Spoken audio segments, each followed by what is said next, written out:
Qiang Jin Jiu. Book 3, Drunk in Wild Songs. Chapter 279, Feng Quan. Fog-shrouded Chu capital. Very quickly, Li Jianting's figure was covered up by the chilly rain. She was the last piece of the cloud among these towering palaces, dispersing so fast that she could not even be called an opponent. The main east gate shook violently under the creaking sounds. Luo Mu, who had once again ascended to the top of the city wall, did all he could to mobilize the soldiers in the city. "Archers, stand by." Before Luo Mu could issue his order, Tan Taihu bellowed, his voice breaking up in the rain, "Ram the gate." Even as he spoke, the single branch cannons of Zongbo had already started blasting away. The capital command troops, who have lived all their lives in Chu capital, could not withstand the attack. Unexpectedly enough, it was the motley crew of soldiers that Luo Mu had brought along who could still hang on. Luo Mu was adept at the art of defensive battle back in Cha province, so he was not afraid of the bandits at all. In his eyes now, Tan Taihu was a bandit. Bah! Luo Mu spat out the mud in his mouth as he coldly eyed the garrison troops storming the city at the foot. Chu capital's city walls have never once fallen in 100 years. With just those few single branch cannons, this place will still be impregnable even if they keep smashing away until next year. Holding on to the battlement, he shouted to Tan Taihu below him. "Tan Taihu, you and I have once worked together. If you want to save your dignity today, why not surrender to the imperial court now? You can't win this battle." Tan Taihu still bore a grudge against Luo Mu for framing him, and he was still fuming deep down. Upon hearing him, his fury could not help but blaze even harder. He stomped on the battering ram's butt and yelled back, "Shut your trap." With this one kick, the soldiers were instantly roused into action. Pushing the battering ram together with Tan Taihu, they rammed it into the city gate again, causing a loud, thunderous crash to ring out. Unexpectedly, Luo Mu sneered for a moment before brandishing his arm to bark, "Release." The rocks that the motley crew of soldiers had long prepared went plummeting from the 6 jong tall wall, raining down like hail upon the garrison troops. Even with helmets, they could not withstand the attack, and those who were hit by the rocks all ended up maimed or worse, killed. The soldiers near the battering ram covered their heads and dodged. A wheel of the battering ram got struck, and the entire wagon instantly tilted over. Because of its astounding weight, it could not be stopped with just a few people, and they could only watch as the battering ram tumbled into the mud. Tan Taihu wiped the muddy water off his face, knowing that he had fucking fallen for a trap again. Luo Mu had been merely provoking him. "Lao Hu." Fei Sheng circled over on his horse, grasping the Zongbo military banner with one arm as he shouted to Tan Taihu from afar. "I'm here to pass on his lordship's words. Fight to your heart's content on this battle." He suddenly waved the banner and pointed at Chu capital. "Success or failure, you, Tan Taihu, will always be a fine man of Zongbo." "A fine man." Tan Taihu's blood suddenly pulsed through his veins, firing him up so much that his palms trembled slightly. He had been personally guided by Xiao Qiye himself, yet he kept making mistakes after mistakes under Shen Zequin's command. Shen Zequin, however, still gave him chances. Tan Taihu suddenly raised his hand and slapped himself on the cheeks a few times. These slaps were so merciless that it was particularly loud and clear in the rainstorm.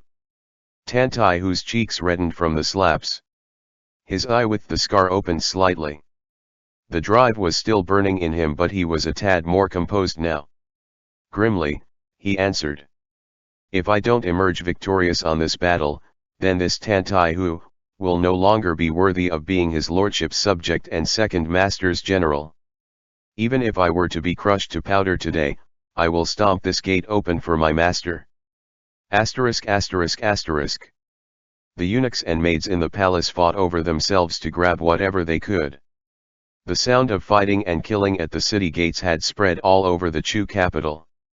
They wanted to make their escape before the city was breached. Only one lamp was lit in Mingli Hall. Feng Quan removed his official eunuch robe and sat all prim and proper by the side of the tea table.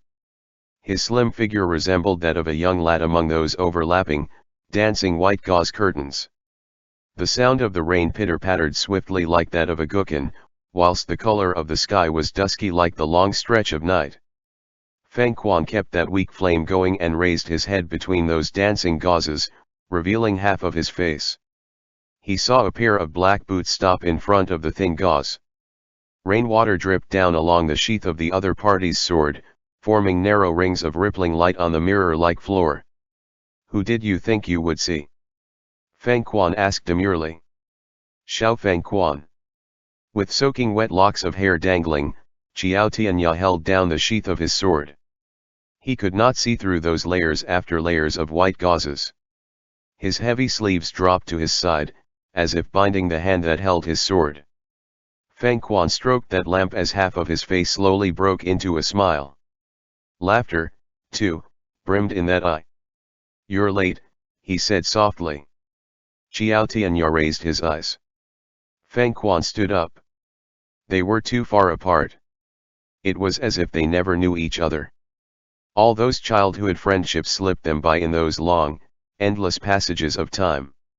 Sanjiao, who had circled back to the original starting point, was still holding a seven-stringed guqin in his arms, but gradually, he came to the realization that not one of those who left had ever returned. "You brought your sword along with you when you left Chu capital and became the swordsman you always spoke of. Qiao Sanjiao, I hate you so much all these years." Feng Quan tilted his head up slightly and pointed to his own ear. "And yet all I had with me was this." That not very conspicuous ear-piercing concealed filth. "All I had was this." Feng Quan lowered his voice, and his expression grew all the more woeful. "Look at me. What do I look like?" He looked so young, his overly pale face having retained the melancholy of his youth. Even his limbs looked as though they had yet to develop into adulthood. "My father gave you the sword and my paternal grandmother sent me to Zongbo where I met Lei Changming." Feng Quan squeezed the words out through his teeth. "I wanted to die so badly. I almost broke free, but Lei Jingj picked me up from the ditch and took me back, just like those muds he raised. He had me live in Getal for 5 years. 5 years. I was smarter than those bastards. Amuer set his eyes on me. He wanted me to be a lizard and lead the scorpions in Great Zhou on his behalf. But, all I wanted was to come back. So Amuer let him go back. Go back to your homeland." Amuer handed Feng Quan a dagger in front of his golden tent. "Go see your father and friends. If they are still the same as before, you will get your freedom." Feng Quan took it for real. He returned to Great Zhou and reunited with Xiao Changbi as he wished. Feng Quan looked at Qiao Tianya's shadow and continued as if he was telling someone else's story. "I saw my father and he was very happy. He stroked my head, then kneeled before me and cried bitter tears. He sent you," Qiao Tianya said in a hoarse voice, "into the palace. That was only a step in the plan. My father spent the latter half of his life atoning for his sins. It was useless to beg Buddha, the Eastern Palace was his nightmare. The Grand Mentor did not die, this fact was the only hope of those former ministers of the Eastern Palace. My father concealed his identity and kept watch outside the doors of the Temple of Penitence, waiting for Qi Huilian to start using him. To avoid arousing suspicions, he had me consume those medicines." Feng Quan pointed to his own chest. The vicissitudes of life in his eyes was at odds with his youthful appearance. He adjusted the expression on his face, looking particularly bizarre at this moment. "Who would suspect me? Even if my name was Feng Quan, no one would believe that I am Xiao Feng Quan." Shuiziaozuo was so cautious, and yet he had never had doubts about Feng Quan's identity. Li Jianting was so vigilant, and yet she still believed Feng Quan's lies. It was not that they were not smart enough, but that Feng Quan's appearance had long ceased to be consistent with his age. Xiao Chenbai's son was already 36 years old this year, but Feng Quan still looked as though he had yet to come of age. This discrepancy kept him free from suspicions in Chu capital. Feng Quan's eyes were drab and gloomy. He was tired of crying and laughing. This face was not even real. "What's the use of Qi Huilian?" he said. "That old lunatic was trapped in the temple of penitence for 20 years. He was like a dog wagging its tail begging for food, yet he still thought about the success or failure of Great Zhou." Qi Huilian initially did not know that Amuir had made his foray into these murky waters. When Shen Zequan left the Temple of Penitence and joined the imperial court in the reign of Tian Shen, Qi Huilian looked back on the case of the Zongbo's troops' defeat and indistinctly sensed that strange, irresistible force at play. Qi Huilian himself did not expect this to be all a massive, intricate game, nor did he expect Feng Quan to be the scorpion that Amuir had sent back. "You admire Qi Huilian?" White gauze covered Feng Quan's side profile. "You're really quite pitiful, too. What's the difference between Qi Huilian and Shuizaiuzuo? They all pride themselves on being figures who would die for the righteous cause, and they all treat others as pawns. My father was even willing to trap me in this shell."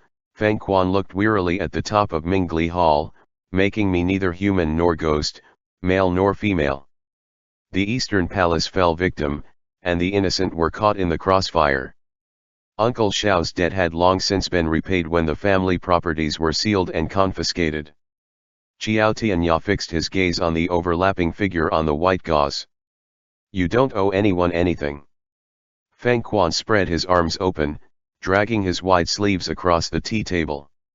He chuckled and said in a tone that was both envious and mocking, "Qiao Sanjiao, it must be really nice being a swordsman. Why do you think my father would go to such an extent?" "Because of loyalty." The tiny candlelight was about to go out. What brought on the downfall of the Eastern Palace at that time was the rebellion papers that the Jin Yue forged. Who could imitate the handwriting of the Crown Prince and the Eastern Palace advisors to such striking resemblance? Who else but a subordinate of the Eastern Palace himself? Feng Quan curbed his smile.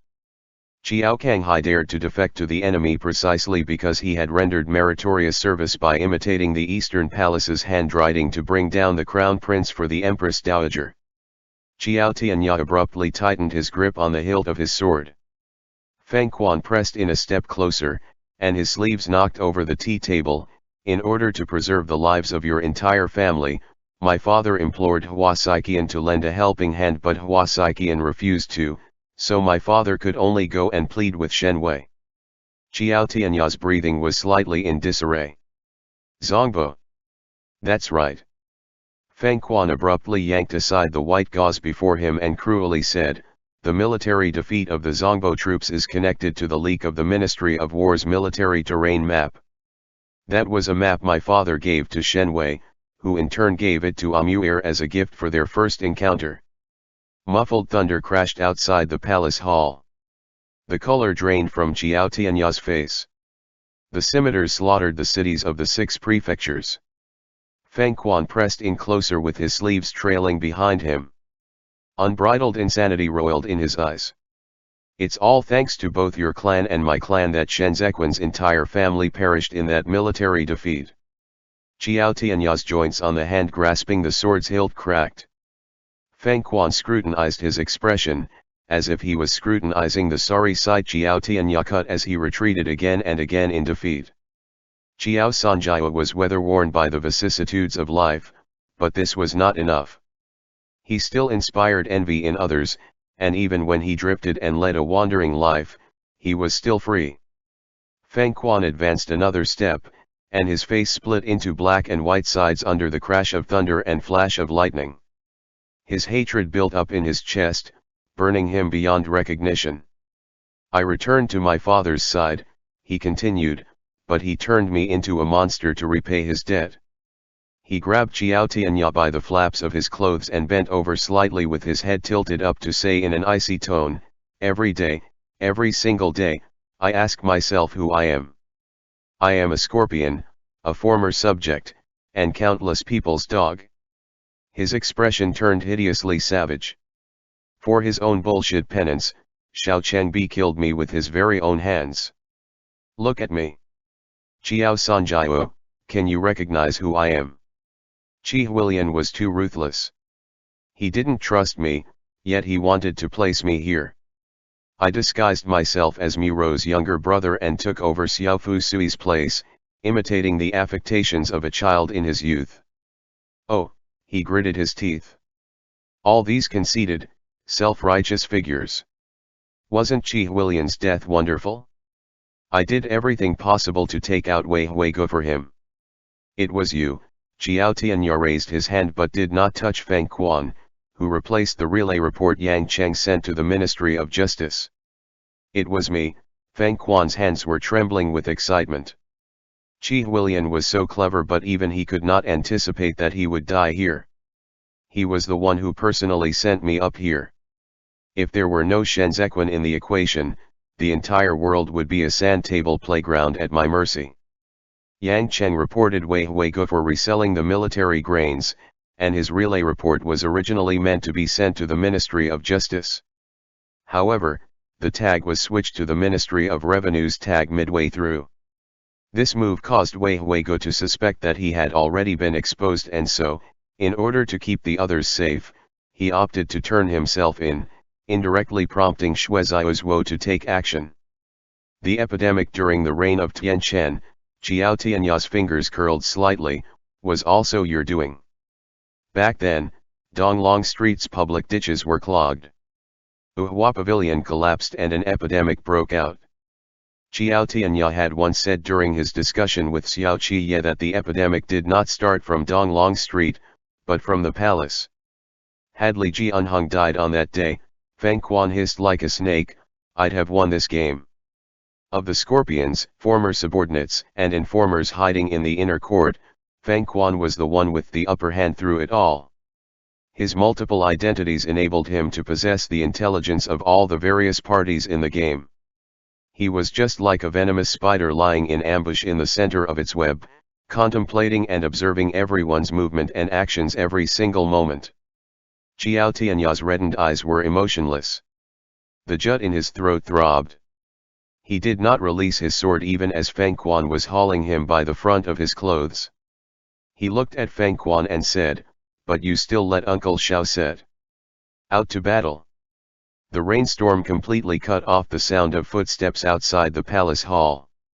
The expression in Feng Quan's eyes at this moment was numb. His eyes reddened, he lifted his chin slightly and said contemptuously to Qiao Tianya, because I don't want to play anymore. His contorted, bizarre shadow crept on the ground, following him as he crawled deep into this palace. He gradually lost sight of who he was as the days and nights alternated. He worked for everyone, but he also betrayed all of them. He was not the winner at all. He was a nobody in the anarchy. A nobody who broke free of manipulations. I waited for you all in Zongbo for a very long time, Qiao Tianya said. All these years, not a single one turned up. Tears coursed down Feng Quan's face as his eyes curved into crescents. Shaking his head, he said, oh, Sanjiao, he seemed to have returned to the day they once parted. The expression in his eyes was complicated, resembling both envy and abhorrence. That's because everyone is dead. Qiao Tianya felt a great stab of pain in his heart. His sword-holding hand trembled uncontrollably. Under the howls of the torrential rain, he seemed to have woken up, to have broken free of that never-ending dream. He finally understood. Everyone was dead. Asterisk asterisk asterisk. The Imperial Army has entered the cities.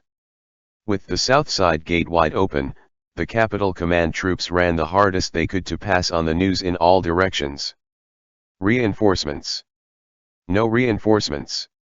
The motley crew of soldiers shoved the capital command troops who were in the way and looked towards the main east gate in the rain.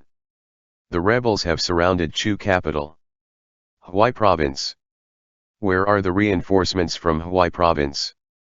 Chen Zhen lifted the hem of his robe. The imperial court sent someone over after Tao Ming left, did they not? There was no response to the transfer order we issued. Liang Qiushan wiped the rainwater from his face and looked out of the city. I fear they won't be coming. There are still horse carriages at the west gate. Shueziaozuo suddenly turned around and strode a few steps across the rain to grasp Li Jianting tightly by the arm. Your Majesty, Chu capital is already beyond defending, but there's still room to turn things around in Juexi. Li Jianting trembled slightly under the sounds of the troops fighting and killing. She grasped Shueziaozuo back and said with a resolute and steely expression, I shall defend the city gates together with teacher. Shueziaozuo gazed at Li Jianting.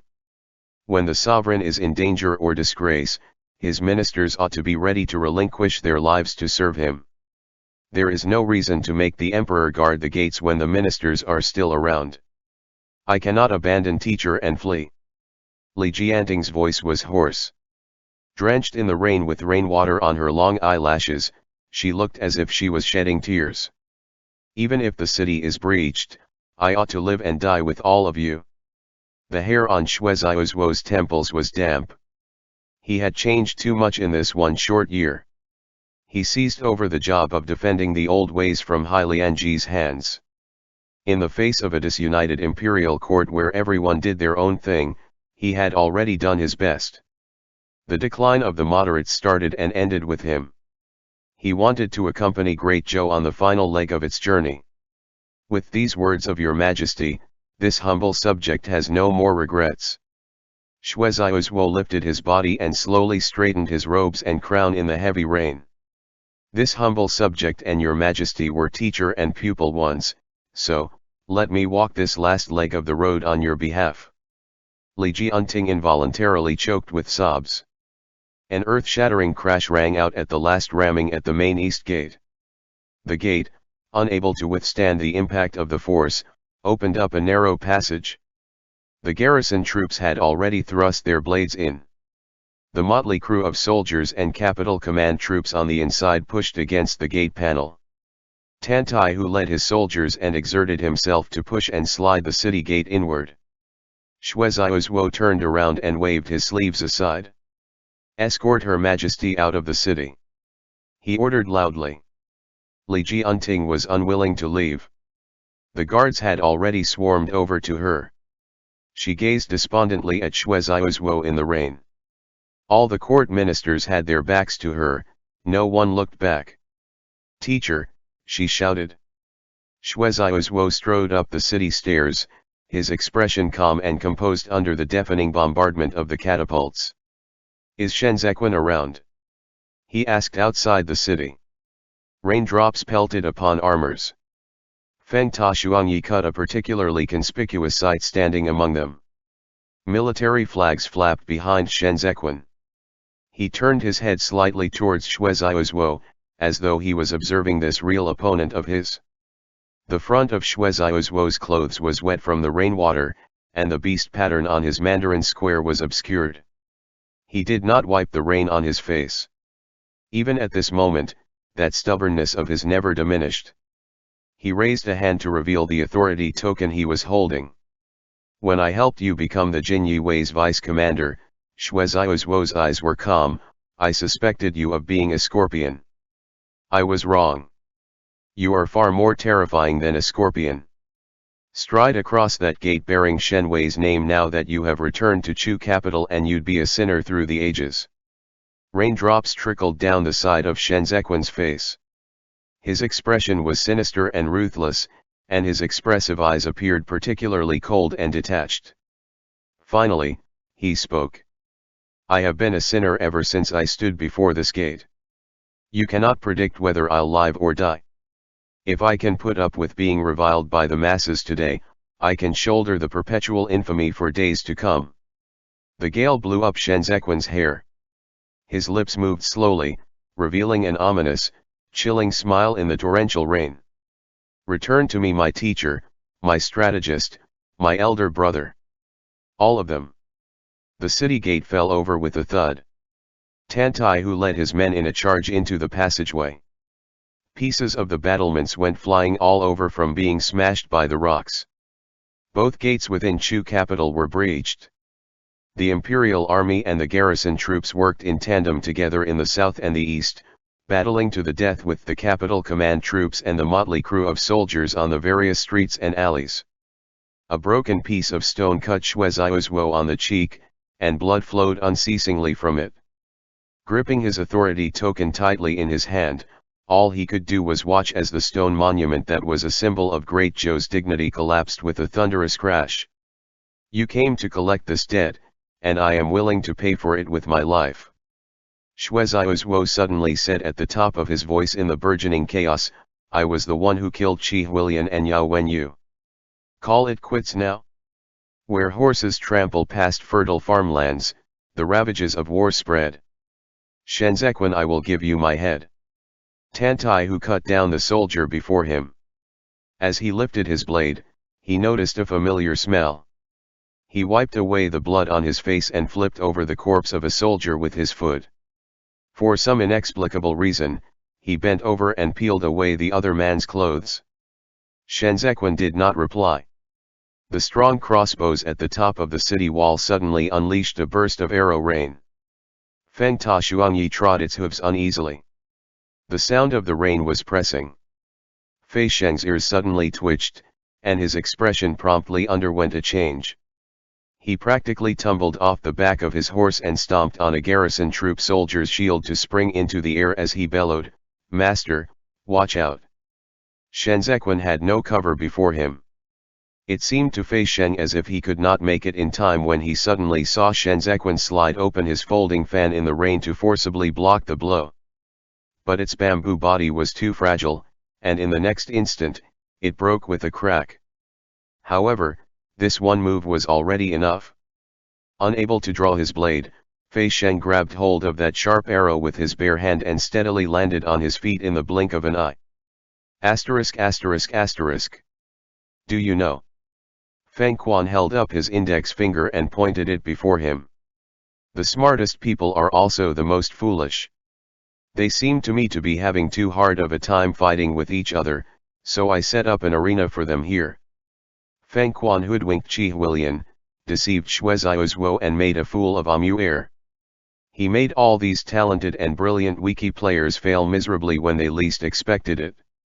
His cunning ways were cloaked in invisibility, becoming a sharp blade that revealed none of its traces.